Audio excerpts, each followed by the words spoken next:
Tout ne semble pas toujours aller comme sur des roulettes dans l'émission Affaires conclues. Dans les colonnes de télé 2 semaines, la présentatrice Sophie Davant a prouvé qu'il y a parfois des tensions entre les acheteurs, dans les coulisses. Des moments pas forcément très agréables. Chaque après-midi sur France 2, les téléspectateurs découvrent l'émission Affaires conclues, avec comme animatrice Sophie Davant ainsi que les acheteurs Julien Cohen, Caroline Margeridon, ou même Damien Tison. S'ils donnent bonne impression à l'écran, dans les coulisses, l'équipe n'est pas tout le temps sur la même longueur d'onde. Pour preuve, lors d'une interview accordée par Télé 2 semaines dans son nouveau numéro, Sophie Davant a raconté les tensions qui peuvent exister entre eux.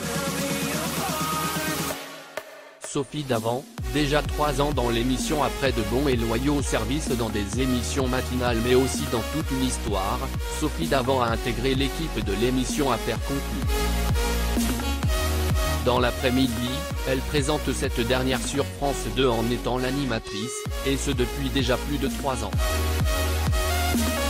La quinquagénaire se plaît au sein de l'émission. Et d'après ses dires dans les colonnes de Télé 7 jours, elle s'éclate énormément durant les tournages. Elle semble alors trouver sa place, au point de ne jamais quitter l'équipe, visiblement. La seule chose qui ferait peut-être changer d'avis Sophie Davant c'est la dépense. En effet, il n'y a pas que les acheteurs qui pourraient s'approprier des objets d'antiquité vendus dans l'émission.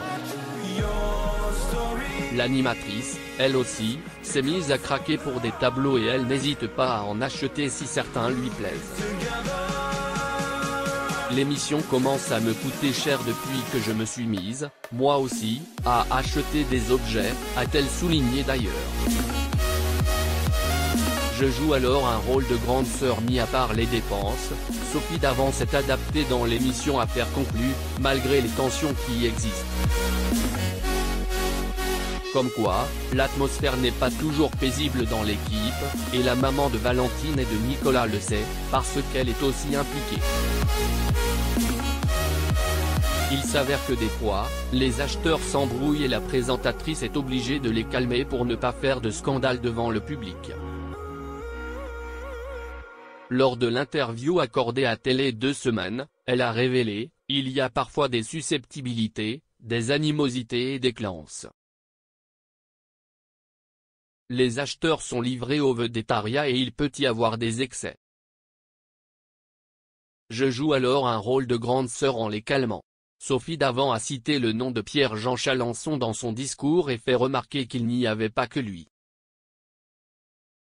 Je pense à Pierre-Jean Chalençon, mais pas seulement, a-t-elle dit. Des internautes et il faut le dire aussi, les tensions n'existent pas qu'au niveau des acheteurs. En effet, cible des critiques des internautes plusieurs fois, Sophie Davant en bave que ce soit sur les réseaux sociaux ou même avec les vendeurs. D'ailleurs, récemment, elle a été traitée de cougar à cause de son comportement envers un jeune homme qui était venu vendre un objet. Ne sachant pas où se trouve le maroilles, elle n'a pas échappé à bon nombre de critiques allant à son égard.